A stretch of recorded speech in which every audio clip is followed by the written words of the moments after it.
Hello everybody and welcome to the first video of the 4 basic emotions. In this video series I will be talking about anger, happiness, sadness and fear. I will be posting 2 videos for every emotion, and today will be about how we experience anger, what makes us feel angry, how you can manage it, and what my own experiences with anger have taught me in my life. The next video will be about the acting craft and how you can use various stages of anger to effectively portray a role. So anger is a very powerful emotion. I think we all know that. And it's also a very misunderstood emotion. It's something we use to shield ourselves from danger or from someone that's getting too close to the real feelings you have. So maybe you're feeling sad or scared, and anger can be a really good tool to set up those boundaries and let nobody come close. So you can use this when you're anxious, when you're sad, when you're feeling lonely. That are most of the times when you use anger to push someone away. Not all the time,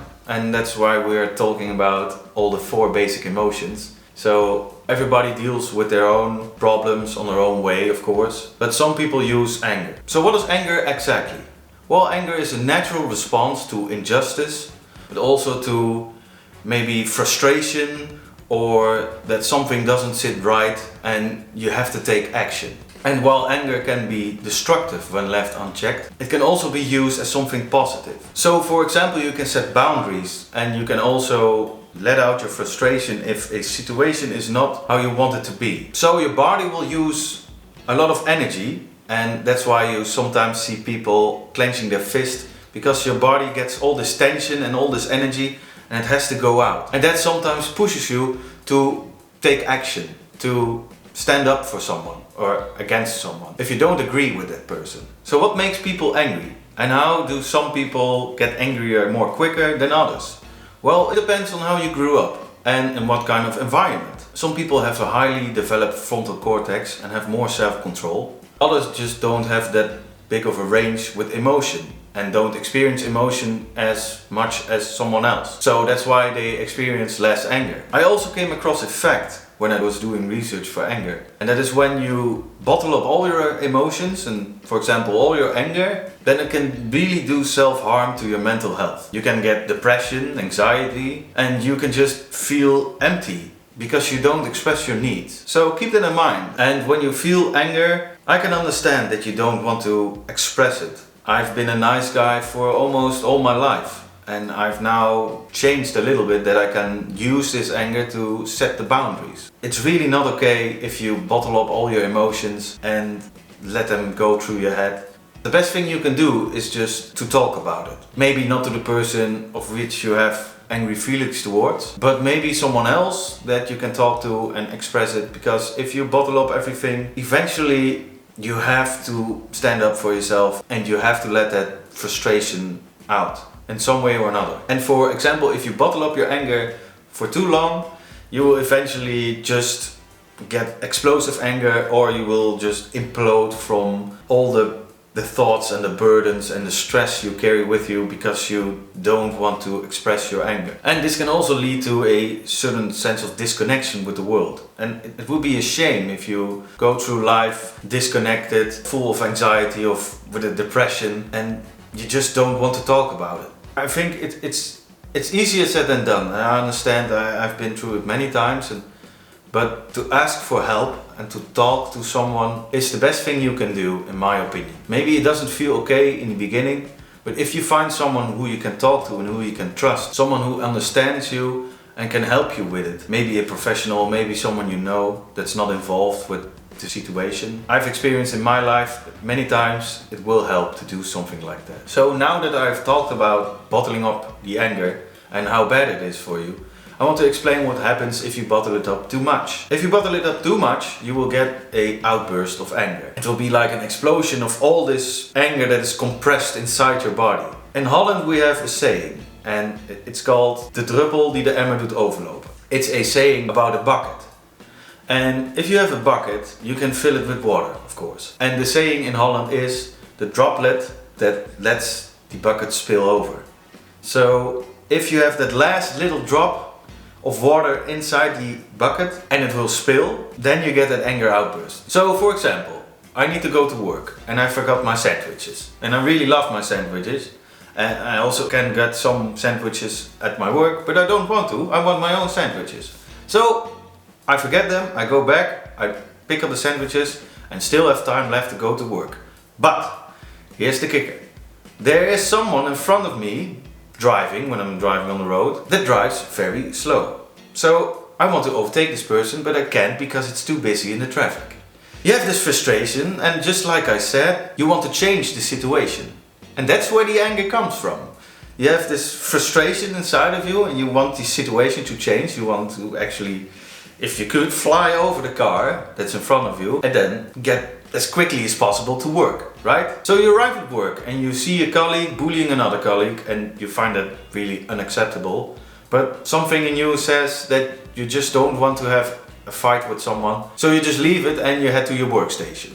Well, at the workstation things are not going well and then suddenly you get a call from your parents, for example, and they've been robbed and they are telling that they are fine, but they want to let you know what happened. So all these things are like the little droplets in the bucket, and some are bigger volume than others. So when your parents are robbed, I could imagine that it will be very impactful on your day and on your stress level.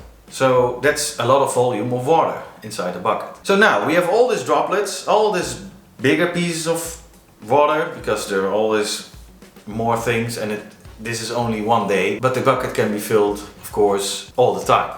And it depends how big your bucket is and how easy you can empty it. Okay, so now the bucket is almost full. So you tell your boss if it's possible to get to your parents and leave work for now. That's okay. So you walk out of the building, and outside of the building there's standing that colleague that's bullying the other colleague, but now that person is screaming at you and saying something unnice. Well, that can be that little droplet, or maybe a bigger droplet, because if you get screamed at, it's not fun. And maybe it's a joke or not, but you don't feel like treating it as a joke right now. All this bottled up emotion means the bucket is full, and now you let all that anger out on the colleague that is screaming at you. And that means that there's going to be an outburst. When this outburst happens, you will scream, yell, clench your fist, tighten up your body, let them know that you don't want to be messed around with. And it's actually too late then. You let all this anger get to you. Yeah, it's not nice that maybe the person is making a bad joke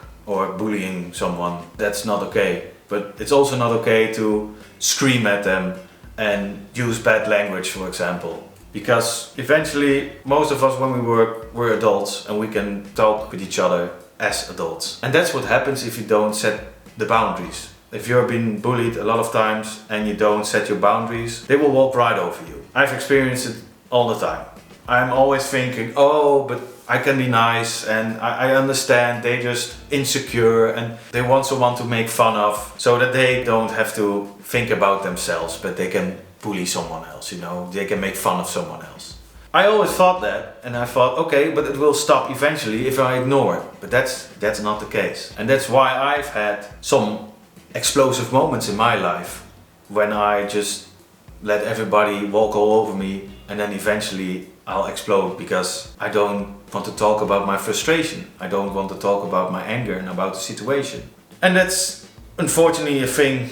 But it makes me human, it makes you human, it makes us all human, that we handle situations in our own way, and it's better to understand what happened so you don't make that mistake again. Of course it can always happen, but you can try to prevent it. You can learn yourself not to be as angry all the time. For example, if you have that bucket, right? It depends on your environment and on the situation and how you grew up, like I said, how big the bucket is. And so you can use that bucket. Go to the beach, for example, dig it in sand and then build a sand wall around it.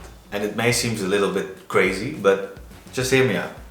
If the water wants to go inside of the bucket and you have like this sand wall, so the boundaries that you set so that other people cannot just walk all over you, and that's stopping most of those little droplets that want to come in. Because now you have this sand wall, and that sand wall stops a lot of water. Of course, the bigger waves of water, they will get in the bucket. There's always a bigger wave. There's always a bigger wave. That's a quote from Star Wars. There's always a bigger fish, they say.